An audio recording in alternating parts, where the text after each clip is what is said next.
So a scientific research was conducted where a group was randomly selected to take a break from platforms such as Twitter, Instagram, Facebook, TikTok. And the researchers found out that symptoms such as depression and anxiety had drastically reduced, and their overall well-being increased significantly. Let me tell you this, your phone is changing you. The problem is we don't even see it. I want you to be honest. Has this happened to you that there was something urgent in your life? Maybe an exam to prepare for, or something to pray about, or something to do, but you still found time to scroll. Social media bombards you with so many information, so it now becomes very difficult to keep one thought in your mind. There was a statistic, the average person touches his phone every minute.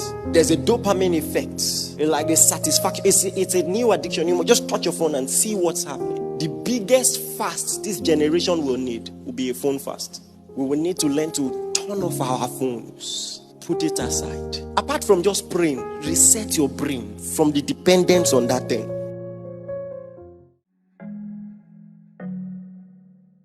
The earliest time I remember going on a social media detox was in 2018. I was 21 then, and I had just gone through a breakup. So I was just like, do you know what? I don't even want to be online.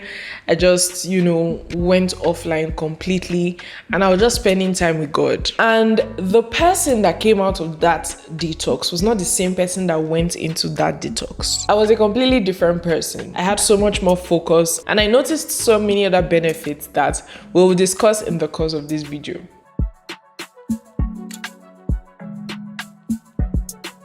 In simple terms, dopamine is this chemical messenger in your brain that helps you to feel good and motivated. When you do something that feels good, for example, eating your favorite food or hitting your goals, your brain releases dopamine. This basically makes you feel happy and encourages you to do that thing again. It's like a little reward system that basically tells your brain, oh, that felt good.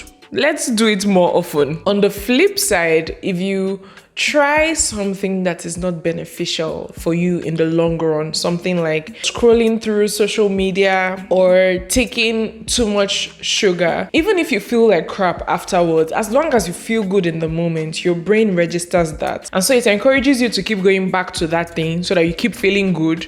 And that's basically how people get addicted. I've also gone on detoxes from sugar, and I've also gone a whole year plus without binging on Netflix and other streaming sites. I talk more about it in this video right here. The whole point of that information is just throughout the course of my life, once I begin to notice that something is affecting me negatively, or if I notice like I'm beginning to lack the self-control to do that thing in moderation or to stay away from it, I start mentally conditioning myself to take a break from it, just as a way to ensure balance. So that basically means that everything we're going to discuss in this video is not exclusive to social media only. You can apply what you learn from this video to every other habit or addictive habit that you want to stop or overcome.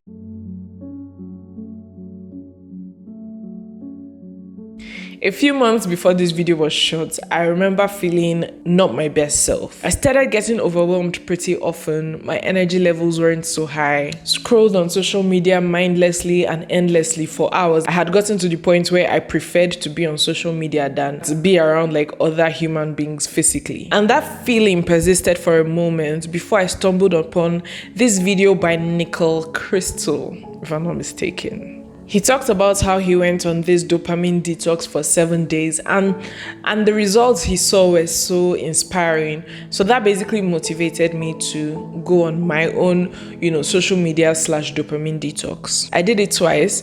The first one was for 21 days. The second one was for 30 days. I'll explain why I did it the second time in the course of this video. I'm going to insert clips here of the journey. I basically started energetic, excited, like I'm sure we all do. So today is day 1 of my dopamine detox, and so far it has been going good. The first day is great, second day is great. You're like, I can do this. And then these are some of the lessons I kept on learning as the days went by. I noticed that I had more time for family. I found that because I'm not spend all that time on social media, I'm like, oh, what can I do with this time then? And then I'm like, okay, let me just call my mom. And at the end of the call, like, she was so happy that I called. My dad was very happy I called, and he was like, that was the first time in a long time that we've actually spoken at length. So I was like, oh wow, I didn't even know that social media was taking that much of my time from my families. My case was particularly intricate because the very first time I went on a social media detox when I was much younger, at that time, I wasn't a content creator. I wasn't working online. Like, I basically just deleted the apps. It was so easy for me. It was like an out of sight, out of mind situation. But in this particular instance, it was so much harder. I'm just going to be honest with you. It has been rough. So I was still posting content and still running my coaching programs, doing researches and all of that. Whilst this was happening, it wasn't that situation of like, I'm not seeing the social media icons, so at least the temptation is reduced. It's like the temptation is just right there. Just out of habit, I would find myself just clicking on the icon or on the apps. And then when I'm on the app, that's when I realize, oh, why did I just do that? Like, I just clicked the Instagram icon by habit. I didn't, scroll through. Immediately I noticed that I clicked on it. I immediately went out. But yeah, it had become a habit. It was a subconscious effort. All I just kept on telling myself is post and leave, no consumption. Post and leave, post and leave, no consumption. For some platforms like TikTok, when you post, you can't just leave because your content will not go through. Like, you have to be on the app. So in that situation, I would have to reduce my volume and look away. It was just a lot. And then I remember one day, it was just so hard. I wanted to give up. I'm realizing that social media was my way to rest, and it's just not been possible for me to unwind without it. But it definitely did help in a level of clear-headedness, and I'm sure it had some benefits. But I'm happy it's over. So yeah, I've officially come to the end. I resume social media tomorrow. I almost gave up yesterday, but I'm happy I didn't. I saw my screen time with an app that I normally use to check it every week. So I realized that my screen time had literally been divided into half. So I was like, okay, there's some sort of progress here. Anyway, I have to rush to school, but yeah, I almost gave up yesterday, but I'm going to continue. There's so many benefits, and I'm going to continue. All right, bye. I also noticed that I got to the point where I started substituting social media with something else, maybe movies and all of that. Just my brain looking for ways to cope with this change. On one of the days where I was like working on a project for about 10 hours, I know that at a point, I was getting stressed, and I was like, I'm just going to turn on a movie, and I'll rotate between the movie and the work, and it sort of helped relax me in a sense.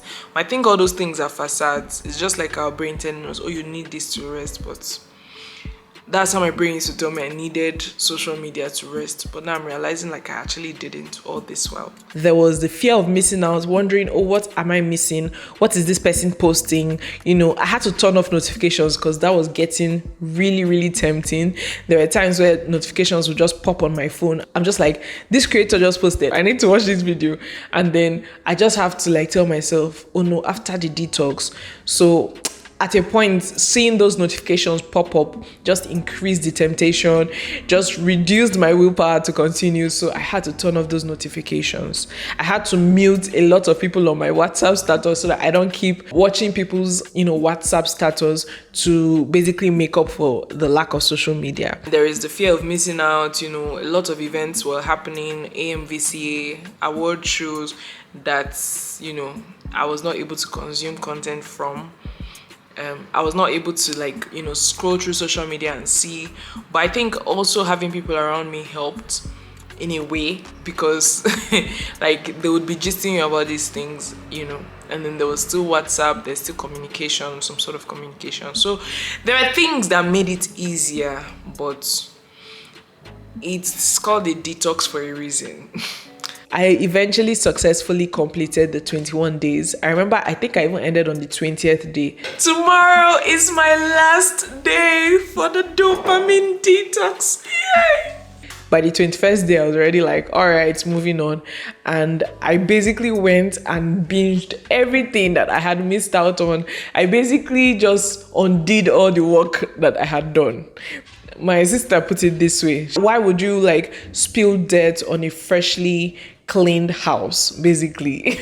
But yeah, that was what I did. I messed up everything I had done. At the end of the 21 days, I didn't know what to do, so I just went back into old habits. I mean, I noticed it was a bit harder to want to scroll on TikTok. I had to consciously encourage myself to scroll on TikTok, because it's like in your brain, it's like, I've done the detox, I deserve it. And so yes, I went back to old habits. I binged stuff I missed out on, and so on. The positive effects of the detox lasted for a moment, but after it had worn off, I started feeling overwhelmed again. So I decided to go on another one, this time for 30 days. Before I went on the second detox, I found a book called Dopamine Nation by Anna Lemke, and oh my gosh, I learned so much. When I read the book, I found out that it actually takes 30 days for your brain to basically detox itself from addictive habits and return back to a balanced state. And that book basically inspired me to write a practical guide that can help people who would want to go on a social media detox. I was going to document my experiences and use that to actually help people. So the book is called Reset, and basically I used everything I wrote in this book. The days that it was hard, I was encouraging myself with what I was writing, and there are affirmations there that I was also saying to myself that kept me going. So the first 7 days of this guide is completely free. You can click on the link in my description box or in the pinned comments below to get your free 7-day copy.